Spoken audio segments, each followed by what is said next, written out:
Guys, welcome. Collective reading tayo ngayon.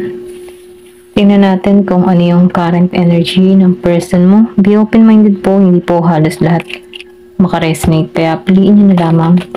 And thank you nga po pala sa mga nag-subscribe, lalo na sa mga bumabalik. Marami pong salamat. Give me the message for collective. Ano yung current energy ng person mo? Give me the message for collective. Give me the message for collective.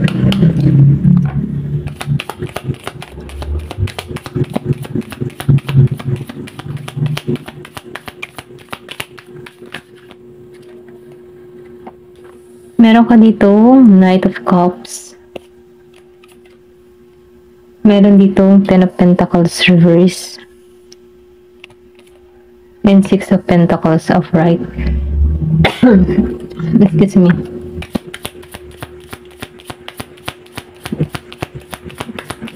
Give me the message. Meron ka ditong tao na Scorpio, Cancer, Pisces. Meron din ako nakikitang Earth sign. Meron Virgo, Capricorn, and Taurus. Give me the message.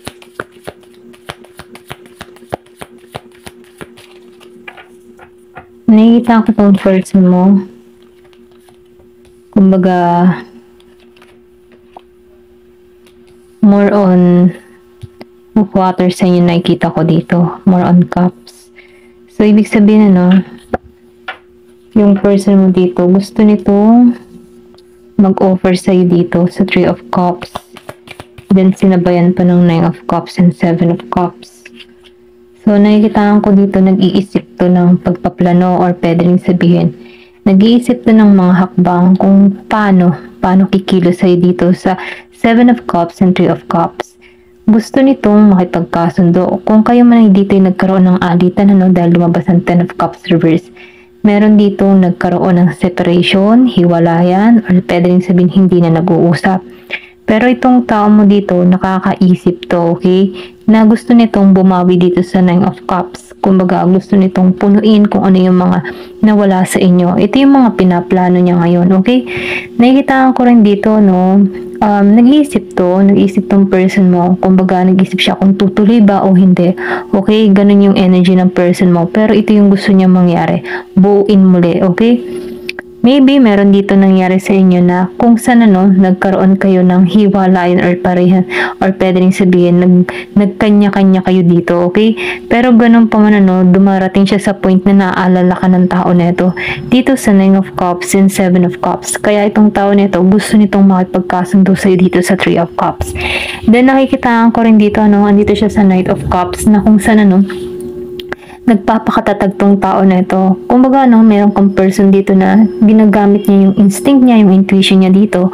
Okay? Kumbaga, nakikitaan ko dito na meron tong iniba or pwede rin sabihin, nagkaroon to ng separate way kayong dalawa na meron siyang tinahak na ibang landas dito. Kasi kung makikita mo, may crossroad dito sa Knight of Cups. So, nafe-feel ko dito, itong person mo, nakikitaan ka nito ng kaliwanagan or pwede rin sabihin, naliliwanagan na tong person mo sa'yo. Okay? Ito lang yung nakikita ko. Kung naliliwanagan na siya sa connection nyo. Okay? Ito lang yung nafe-feel ko sa person mo. Then, nakikitaan ko rin dito, masyado tong masyado niyang pinoprotektahan yung sarili niya or pwede rin sabihin, ganun katingnan ng person mo. Masyado kang guarded or pwede rin sabihin, meron kang nilalagay na boundary sa iyong sarili. Kaya itong tao na ito, nagigitong logic sa pag-iisip niya, pinag-iisipan niya, ina-analyze niya or pwede rin sabihin na nagpaplano tong person mo dito, okay? Ito lang yung nakikita ko.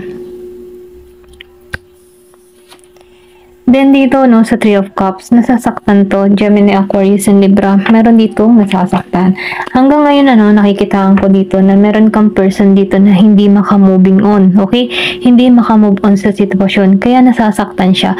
Kumbaga, once na naalala ka ng tao na to, may kirot pa rin siyang nararamdaman sa kanyang puso. Ito lang yung nafe-feel ko sa tao mo. Give me the message, ano pa yung mensahe?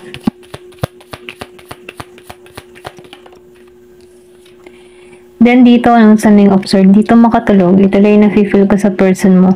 Meron kang taong hindi nakakatulog, nababalisa, or pwede niyo sabihin nababagabag. Kumbaga, no, bangungot yung nangyari, or pwede niyo sabihin na hindi siya makawala sa nakaraan, sa past na nangyari sa inyo. Kumbaga, hinahatak tong tao nito sa ganun sitwasyon. Ngayon niya nararamdaman, okay, maybe nagkakaroon siya ng realization dito sa Knight of Cups. Gusto niyang punuin ka, okay? Gusto niyang bumawi dito, or pwede sabihin gusto nito makipag-collaborate sa'yo, gusto nito makipag-teamwork sa'yo dito, dahil handa na siya dito sa Six of Pentacles. Kumbaga, no, handa na tong tumungo sa'yo. Ito lang yung nafe-feel ko, kaya to nasasaktan, kasi ngayon bumabalik lahat ng mga nangyari in the past. Ngayon nahalo kayo, okay? Ito lang nafe-feel ko. Kumbaga, pwede rin sabihin kaya niya nare-realize ngayon. Ikaw, okay?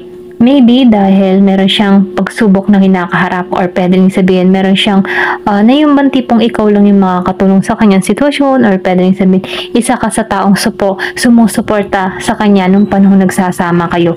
Kaya itong tao na ito, naaalala ka niya. Ito lang yung nafe-feel ko. Give me more information.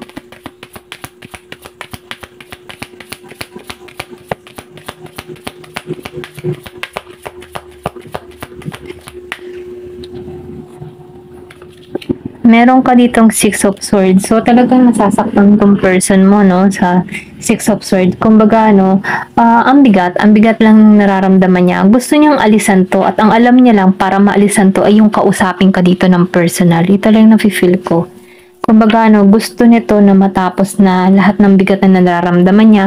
Gusto niya magpaliwanag sa'yo, okay? Gusto nitong tanggalan niya yung mga pain, or pwede rin sabihin, gusto niya na makamoving on sa sitwasyon. Gusto niya makipag-ayos dito. Ito lang yung nafe-feel ko. Maybe, nakikitaan kanya ngayon ng potential, or pwede rin sabihin, meron itong nababalita ang pagbabago sa'yo. Kaya itong tao na to, no? Ngayon siya nasasaktan. Maybe nagkamali siya, nandandas na tinahak, or pwede rin sabihin, sinisingil na siya dito, okay? Meron dito Knight of Pentacles reverse. So, nakikitaan ko dito, no, before nagkaroon kayo ng kaguluhan, or pwede rin sabihin na yung bang tipo na hindi pa siya stable sa kanyang nararamdaman before, hindi niya pa alam kung saan tutungo o tong relasyon na meron kayo. Kumbaga, no, maybe itong tao mo nagkaroon to ng, yung bang tipo na nag-isip siya, okay, ng panibago pakikipagsapalaran dito na wala ka. Pero dahil naranasan niyang lahat ito, ngayon niya nare-realize na mali yung landas na tinahak niya dito sa Knight of Pentacles. Kaya itong tao na ito, wala siya ngayon. Hindi siya stable sa kanyang nararamdaman, or pwede rin sabihin na wala siyang trabaho ngayon, okay? Ito lang nafe-feel ko sa tao mo. Kumbaga yung emotion nito, malungkot. Ayan, ito lang yung nakikita ko. Meron tong mga nilihim sa'yo, or pwede rin sabihin na hindi siya naging open sa'yo, sa kanyang damdamin. Ayan. Give me the message. Ano pa yung mensahe?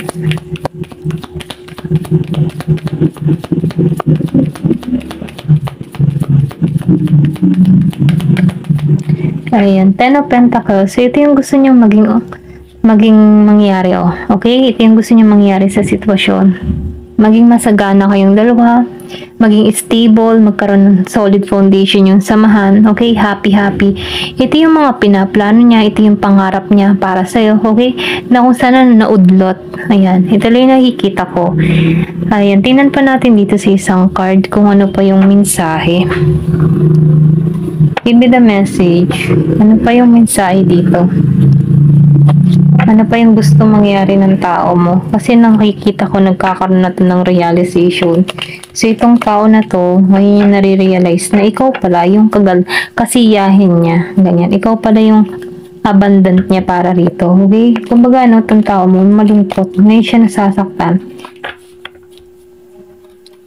Give me the message. May pagkabalisa. Pwede rin sabihin na babalisa itong tao nito kasi hindi niya alam kung paano lalapit sa'yo, okay? Pwedeng may hiya, or pwedeng sabihin malaki yung atraso niya para sa'yo. Ito lang yung nakikita ko dito. Give me the message. Ano pa yung mensahe?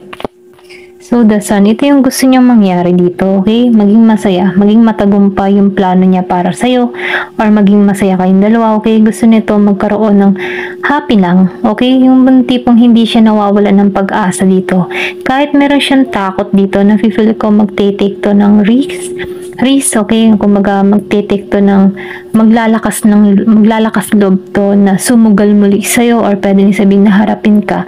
Kumbaga itong tao mo, nafe-feel ko dito na puno to ng takot, hindi niya alam kung paano lalapit sa'yo, or pwede sabihin wala siyang mukhang mahiharap sa'yo. Kaya itong tao na ito may takot, may pagkabalisa. Pero ganun pa man, ito yung gusto niya mangyari maging matagumpay, maging masaya, okay? Positive lang yung aura niya dito. Ito lang yung nakikita ko. Ito yung mga naiisip niya sa'yo. Positive. Then, nakikitaan ko rin dito, meron ditong magme-message sa'yo. Okay? Meron ditong 19.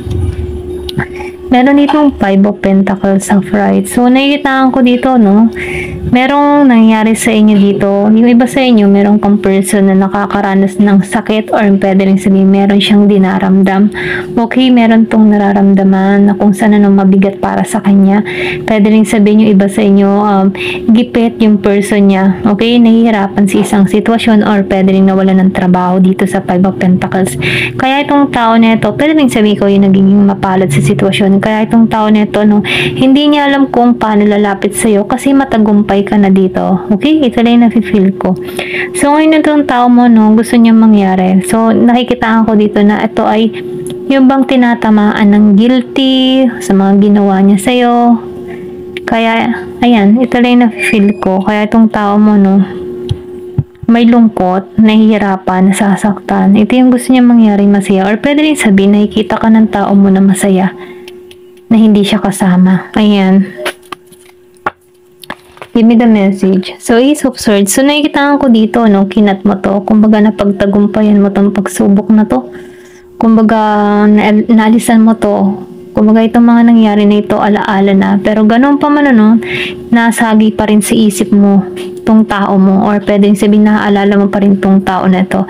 Pero ganun pa man, kahit naalala mo tong tao na ito, naalisan mo to ng buong tapang dito sa Ace of Swords. So, nakikitaan ko din dito, no, mas nagiging kang totoo para sa iyong sarili. Kumbaga, hinahanap mo yung katotohanan. Kumbaga, na-feel ko din dito na marami kang pumapasok na idea, or pwedeng sabihin na gusto mo yung pagbabago na magaganap sa buhay mo. Ito lang nakikita ko. Kaya nakikitaan ko dito yung tagumpay patungo sa'yo. Meron ditong Virgo, Capricorn, Taurus, Gemini, Aquarius, and Libra. Then, the story verse. So, nakikita ko dito, no, meron kang tao dito na nagkulang sa'yo, or pwede rin sabihin, hindi naging tapat sa'yo dito sa the story verse. Kaya ikaw, no, nakikita ko dito yung panghihinayang, or pwede rin sabihin na disappoint kasi sa person mo. Kaya, kumaga, no, nakikita ko dito na nawalan ka ng lakas para rito, okay? Nung panahon na ikaw ay bigo, kumbaga sobrang sakit na naranasan mo, kumbaga nafe-feel ko dito na parang nawalan ka ng pag-asa. Pero ganun pa man, no, kahit naranasan mo tong mga pagsubok na ito, naging kang matatag, okay? Nalampasan mo tong pagsubok na ito, kung ano yung nasa posisyon ka ngayon na matatag, matapang, dahil dito sa mga karanasan mo sa person mo, kung bakit nagiging ka ng iba, or kung bakit nag-grow ka bilang isang tao. Ito lang yung nakikita ko sa'yo. Give me the message. Ano pa yung mensahe? So, justice. Kumbaga, no, ito yung justice patungo sa'yo. Kumbaga, nakikitaan ko dito yung balance, and then nakikitaan ko dito yung ginawa ng person mo sa'yo. Ito yung naging epekto niya. Kumbaga, nagkaroon ng effect din sa buhay ng tao na to. Kumbaga, kung pinahirapan ka nito, ginulo ka nito, kumbaga, kumilos yung justice at bumalik din sa tao na to yung mga naranasan mo. Kaya siya sa ngayon nasasaktan dito. Kumbaga, before nasaktan ka, pero naka-moving on ka sa sitwasyon, so ngayon itong tao mo nasasaktan kasi masaya ka na. Ito lang yung nafe-feel ko. Then, nakikitaan ko rin dito yung balance patungo sa'yo. Nagiging ka ng klaro kung ano yung gusto mo, kung ano yung minimithi mo, or pwede rin sabihin, nagiging ka ng klaro sa gusto mong mangyari sa buhay mo. Meron dito na Page of Cups. So, meron ka ditong person na obsessed sa'yo. Okay? Yung iba sa inyo, no, may addiction, or pwede rin sabihin na meron siyang bad habit, okay? Kung bakit mo to inalisan, tulad ng bad habit sa babae, sa sugas, lahat na, okay? May bad habit yung person mo na kung saan na-trigger dito, okay? Kumbaga, nawasak tong connection nyo, okay? And then, nakikita ko rin dito, meron kang tao na immature, okay? Kumbaga, hindi kayo magkasundo ng tao na ito. Ito lang yung nakikita ko. Give me the message. Then, Ten of Pentacles reverse. Maybe yung iba sa inyo, nagkaroon ka ngayon or meron ka ng bagong pamilya ngayon, okay? Yung iba, hindi halos lahat. So, ngayon na tong tao mo, siya ngayon ay parang bigo, okay? Nakakaranas to ng kabiguan sa kanyang buhay ngayon. Kumbaga, hindi to nagiging maayos ang takbo ng buhay niya, lalo-lalo yung financial niya. And then, nakatagpo siya ng tao. Kumbaga, kung pinalitan ka ng tao na ito, nakatagpo siya ng peke, okay? Ito rin yung nafe-feel ko sa person mo. Hindi naging totoo sa kanya. Kumbaga, kung yung person mo hindi naging totoo sa'yo, ganun din yung nangyari sa tao mo. Meron siya nakatagpo dito na hindi totoo sa kanya, okay? Pwede rin sabihin na pinirahan siya, or pwede rin sabihin niloko din siya, okay? Iniwan siya. Kasi meron ako nakikita dito ng 5 of Pentacles eh. Nahihirapan sa sitwasyon. Yung iba sa inyo, meron kang person na may sakit, okay? Ito lang yung nakikita ko. Ayan. Hanggang dito na lamang po. Thank you for watching. Love and peace.